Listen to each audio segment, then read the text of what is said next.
नमस्कार दोस्तों। पाकिस्तान के अंदर अप्रैल 2022 के अंदर इमरान खान को नो कॉन्फिडेंस मोशन के तहत रिजाइन करना पड़ा था, जिसके बाद में शहबाज शरीफ जो है वहां पर प्रधानमंत्री बने थे।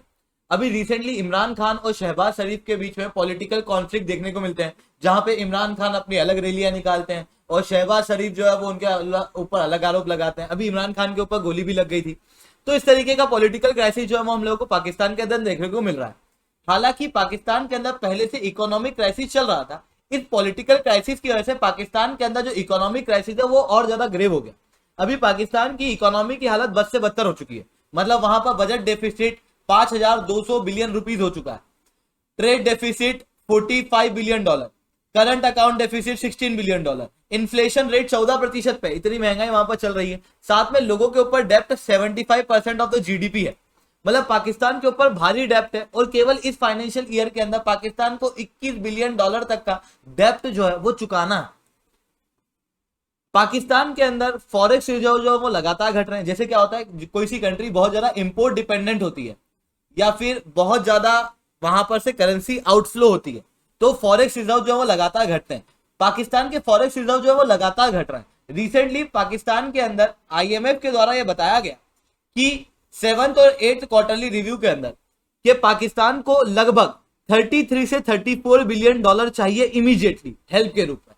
वहीं पाकिस्तान की स्टेट बैंक के पास में 8.91 बिलियन डॉलर उस समय पे थे। आज फॉरेक्स रिजर्व जो है वो पाकिस्तान का 7.9 बिलियन डॉलर पे आ चुका है। इतना ही नहीं, दूसरी बैंकों के पास में भी थोड़े बहुत फॉरेक्स रिजर्व होते हैं, वो 5-6 बिलियन डॉलर के आसपास है। टोटल मिला के आप 14 बिलियन डॉलर के आसपास पाकिस्तान का फॉरेक्स रिजर्व समझ सकते हैं। पर पाकिस्तान को पैसे कितने चाहिए? 33 से 34 बिलियन डॉलर।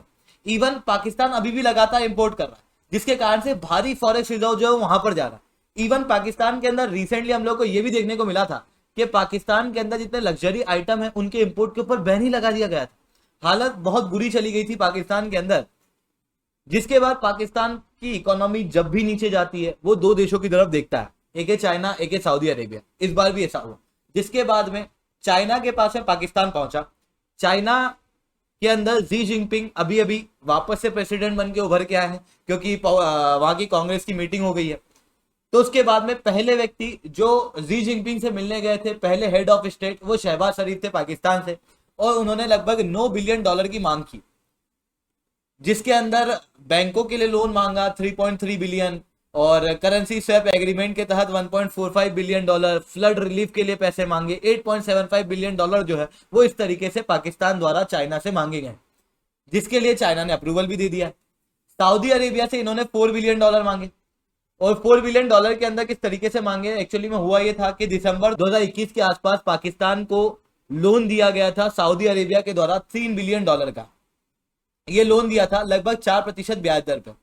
पाकिस्तान ने रिसेंटली कहा है कि इस लोन को बढ़ाकर डबल कर दो, 6 बिलियन डॉलर कर दो, यानी कि 3 बिलियन डॉलर का यहां से लोन ले लिया, जिसके अंदर 4% का ब्याज दर इनको देना पड़ेगा। 1.2 बिलियन डॉलर का डेफर्ड ऑयल फैसिलिटी का प्रयोग करेंगे, यानी कि ऑयल पहले ले लेंगे, पेमेंट उसका करेंगे नहीं, उसको लोन के रूप में चलाते जाएंगे। साथ में सऊदी अरेबिया और चाइना जो है वो पाकिस्तान के अंदर कुछ निवेश भी करने वाला है। पाकिस्तान ने AIIB यानी कि Asian infrastructure and investment bank से 500 मिलियन डॉलर का भी लोन लिया था। IMF से इन्होंने लोन लिया हुआ है, वर्ल्ड बैंक से 900 मिलियन डॉलर का लोन लिया हुआ है। इस तरीके से पाकिस्तान जो है वो भारी मात्रा में लोन पे जा रहा है। पर आपके मन में सवाल उठ रहा होगा, ये सारे फैक्ट, ये सारे डाटा मैं आपको क्यों बता रहा हूँ? ये बेसिकली आप लोगों के अंदर एक फील लाने के लिए। अब आपके मन में आ रहा होगा, सर तो फील आप पाकिस्तान की क्यों ला रहे हो? क्या आप भी इंडियन मीडिया हो गए हो? नहीं नहीं नहीं नहीं, देखो बात कुछ ऐसी है कि मैं आपको एक कॉन्सेप्ट समझाना चाह रहा हूँ। बात कुछ ऐसी है कि पाकिस्तान क्या कर रहा है, एक बहुत बड़ी गड़बड़ कर रहा है। पाकिस्तान क्या कर रहा है कि उससे एक लोन लिया हुआ है, उस लोन को चुकाने के लिए वो और लोन ले रहा है, उस लोन को चुकाने के लिए वो और लोन ले रहा है, फिर उस लोन को चुकाने के लिए वो और लोन लेगा। चाइना और सऊदी अरेबिया से इस तरीके से पाकिस्तान जो है वो लगातार लोन लेता जा रहा है, खास रूप से चाइना से। चाइना भारी मात्रा में पाकिस्तान को लोन दे रहा है, जिसके कारण से चाइना जो है वो डेब्ट ट्रैप के अंदर फंसता चला जा रहा है, फंसता चला जा रहा है, फंसता चला जा रहा है। वहीं पाकिस्तान के अंदर जब ये डेब्ट ट्रैप बढ़ रहा है, उसकी वजह से चाइना को बेनिफिट हो रहा है। क्यों? क्योंकि चाइना जो है वो पाकिस्तान के ऊपर अपना कंट्रोल जो है वो बढ़ाते जा रहा है, अपना दबदबा जो है बढ़ाते जा रहा है। ऐसा ही श्रीलंका के अंदर हमको हम्बनटोटा पोर्ट के केस में भी देखने को मिला था, जिसके बाद में हम्बनटोटा पोर्ट को चाइना ने लगभग 99 साल के लिए लीज पे ले लिया था। ठीक उसी तरीके की स्थिति हम लोग को पाकिस्तान के अंदर देखने को मिल रही है। पाकिस्तान चारों तरफ से डेब्ट से घिर चुका है। तो सर पाकिस्तान की बात क्यों कर रहे हो, इंडिया से इसका क्या रिलेवेंस है? रिसेंटली इकोनॉमिक सर्वे 21 के अंदर ये कहा गया था कि भारत को भी अपनी एक्सटर्नल बोरोविंग बढ़ानी चाहिए। जब ये कहा गया तो उसके बावजूद भी भारत ने अपनी एक्सटर्नल बोरोविंग नहीं बढ़ाई। ये क्यों नहीं बढ़ाई और इस एक्सटर्नल बोरोविंग का क्या असर भारत के ऊपर पड़ता है या फिर किसी भी देश के ऊपर क्या असर पड़ता है उसे समझेंगे। पर उसके पहले आप लोग मेरे साथ में SRC10 टेलीग्राम ग्रुप के ऊपर जुड़ सकते हो। इस क्लास की अपडेट PPT PDF आपको हमें मिल जाती है। इसके अलावा रोज सुबह 8 बजे द हिंदू एनालिसिस की क्लास मेरे द्वारा लाइव ली जाती है पाथफाइंडर चैनल के ऊपर, आप वहां पर ही मेरे साथ में जुड़ सकते हो। अगर आप लोग अनअकैडमी का सब्सक्रिप्शन लेना है तो आप लोग SRC10 कोड का प्रयोग कर सकते हो, जिसके बाद में आप लोगों को मेरे द्वारा पर्सनली 1-on-1 मेंटरशिप मिलेगी। देखो, जब मैं भारत की बोरोविंग की बात करता हूं तो भारत ने लगभग 99 लाख करोड़ की इंटरनल बोरोविंग की हुई है।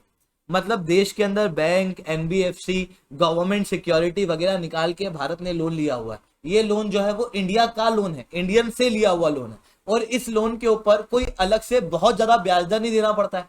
साथ में क्या डॉलर रुपया कैसे ऊपर नीचे होगा उसका फर्क नहीं पड़ता है, और फॉरेन करेंसी फॉरेक्स रिजर्व इससे डिप्लीट नहीं होते हैं। ठीक है, मतलब हम लोगों को बाद में फॉरेक्स रिजर्व का ऐसा खतरा जो है वो महसूस नहीं होता।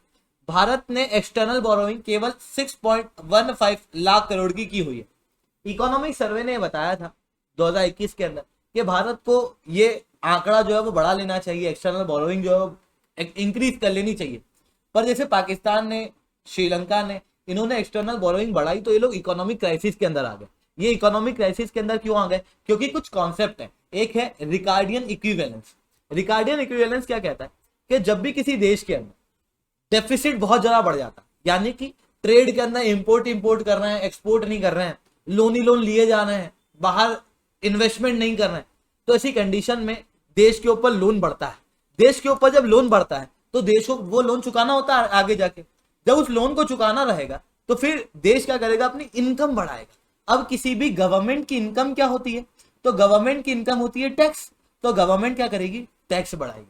अगर टैक्स बढ़ेगा तो लोगों के पास में सेविंग कम होगी, तो लोगों के पास में अगर सेविंग कम होगी तो मार्केट के अंदर डिमांड कम होगी, क्योंकि लोगों के पास में पैसा नहीं बचेगा डिमांड करने के लिए, इकोनॉमी चलेगी नहीं।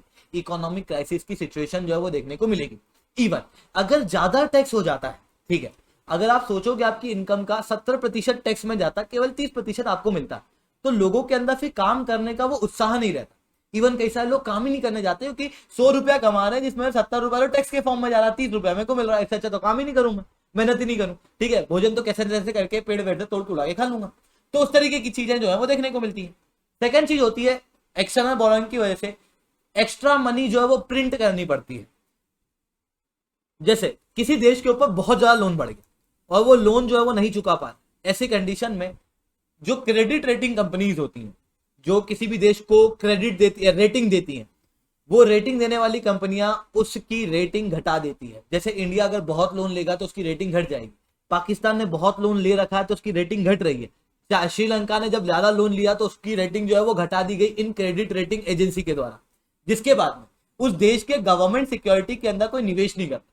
अब जैसे इंडिया ने गवर्नमेंट सिक्योरिटी निकाली, ठीक है, गवर्नमेंट ने, भारत की गवर्नमेंट ने मान लो गवर्नमेंट सिक्योरिटी निकाली और उसके ऊपर किसी ने निवेश नहीं किया, तो फिर ये गवर्नमेंट सिक्योरिटी कौन खरीद लेता है? आरबीआई। आरबीआई ये कैसे खरीदता है? पैसे छाप के, यानी कि एक्स्ट्रा पैसा जो है वो छापना पड़ता है, जिसके कारण से मार्केट के अंदर इन्फ्लेशन बढ़ता है। इवन कई बार हाइपर इन्फ्लेशन जैसी सिचुएशन आ जाती है, क्योंकि जब लोन चुकाना होता है तो लोन चुकाने के लिए अगर कोई देश दनादन पैसे छापते जाएगा तो 1919 के अंदर जिस तरीके से जर्मनी के अंदर हालत हुई थी हाइपर इन्फ्लेशन की, वैसा हाइपर इन्फ्लेशन जो है वो देखने को मिल सकता है। साथ में crowding out of the private sector होने लगता है। देखो, आप सब लोग ये बात बहुत अच्छे से जानते हो कि किसी भी अर्थव्यवस्था को डेवलप करने के अंदर प्राइवेट सेक्टर का भी एक बड़ा रोल होता है। मतलब प्राइवेट सेक्टर का भी निवेश होना बहुत ज्यादा जरूरी है। सारी जॉब गवर्नमेंट नहीं दे सकती, गवर्नमेंट सिक्योरिटी दे सकती है, गवर्नमेंट रेगुलेट कर सकती है, पर प्राइवेट सेक्टर का निवेश करना बहुत ज्यादा जरूरी है इनोवेशन के लिए। पर अगर किसी देश के ऊपर भारी लोन है, वो एक्सटर्नल बोरोइंग बहुत ज्यादा कर चुका, तो उस देश को उस लोन को चुकाना होता है। उस लोन को चुकाने के लिए वो लोन को चुकाने में ज्यादा पैसे देगा, यानी कि क्रेडिट सर्विंग के अंदर ज्यादा पैसे देगा, जिसके कारण से स्कूल, एजुकेशन, इंफ्रास्ट्रक्चर, ब्रिज, पुल, ये सब कुछ नहीं बन पाएंगे। और जब इन सब के अंदर बढ़ोतरी नहीं होती है तो ऐसी कंडीशन में प्राइवेट सेक्टर जो है वो निवेश नहीं करता, क्योंकि बेसिक इंफ्रास्ट्रक्चर चाहिए प्राइवेट सेक्टर को भी निवेश करने के लिए। आज अगर आप मुकेश अंबानी को भी कह दोगे कि मुकेश अंबानी जाओ आप अफ्रीका के अंदर निवेश करो, तो वो नहीं करेंगे। क्यों? क्योंकि इंफ्रास्ट्रक्चर नहीं है। ठीक है, तो इंफ्रास्ट्रक्चर की जरूरत होती है प्राइवेट सेक्टर को निवेश कराने के लिए, जिसके लिए इंफ्रास्ट्रक्चर का डेवलपमेंट गवर्नमेंट करती है। यानी कि मार्केट के अंदर गवर्नमेंट का निवेश होना बहुत ज्यादा जरूरी होता है। पर अगर गवर्नमेंट के ऊपर बहुत ज्यादा लोन है, पब्लिक डेप्ट बहुत ज्यादा है, तो पब्लिक डेप्ट ज्यादा होने के ऊपर वजह से बजट का अधिकतर पैसा लोन के लिए जाता है, उसको सर्विस करने के लिए जाता है, जिसके बाद में खुद डेवलपमेंट करने के लिए पैसे बचते नहीं है, जिसकी वजह से और ज्यादा यहां पर गड़बड़ देखने को मिलती है, जिसके कारण से एक गलती लगातार इकोनॉमी को डाउन पे डाउन पे डाउन पे डाउन ले जाती चली जाती है। भारत इसी कारण से एक्सटर्नल बोरोविंग कम करता है। इवन पाकिस्तान, श्रीलंका जैसे देशों से भी हम लोग को सीखना चाहिए। ये एग्जाम्पल आप अपने यूपीएससी की एग्जाम के अंदर, मींस के अंदर डायरेक्टली लिख सकते हो। तो दोस्तों आज के लिए इतना ही लिख सकते हैं। लेक्चर अच्छा लगा हो तो लाइक करो, लेक्चर बहुत अच्छा लगा हो तो SRC10 कमेंट करो। अगर आप लोग को अनअकैडमी के ऊपर सब्सक्रिप्शन लेना है तो आप लोग कोड यूज कर सकते हो SRC10, जिसके बाद में आप लोग को मेरे द्वारा पर्सनली 1-on-1 मेंटरशिप मिलेगी। इतना ही नहीं दोस्तों, एक बहुत इंपॉर्टेंट बात, हर मंथ के करंट अफेयर्स मेरे द्वारा कंप्रहेंसिवली कवर कराए जाते हैं। एक सेशन लिया जाता है मंथली करंट अफेयर्स का, आप वहां पर ही मेरे साथ में जुड़ सकते हो। हर ट्यूसडे को उसकी क्लास जो है वो मेरे द्वारा पाथफाइंडर चैनल के ऊपर ली जाती है, तो आप उसके अंदर भी जुड़ सकते हो। अभी पॉलिटी और इंटरनेशनल रिलेशन के सितंबर के करंट अफेयर्स जो है वो हम लोगों ने कवर किए हैं। इस तरीके से टॉपिक वाइज हर मंथ के करंट अफेयर्स जो है वो हम लोग कंप्लीट करने वाले हैं। आप उस सेशन के अंदर मेरे साथ में जुड़ सकते हो। दोस्तों आज के लिए इतना ही। जय हिंद, जय भारत।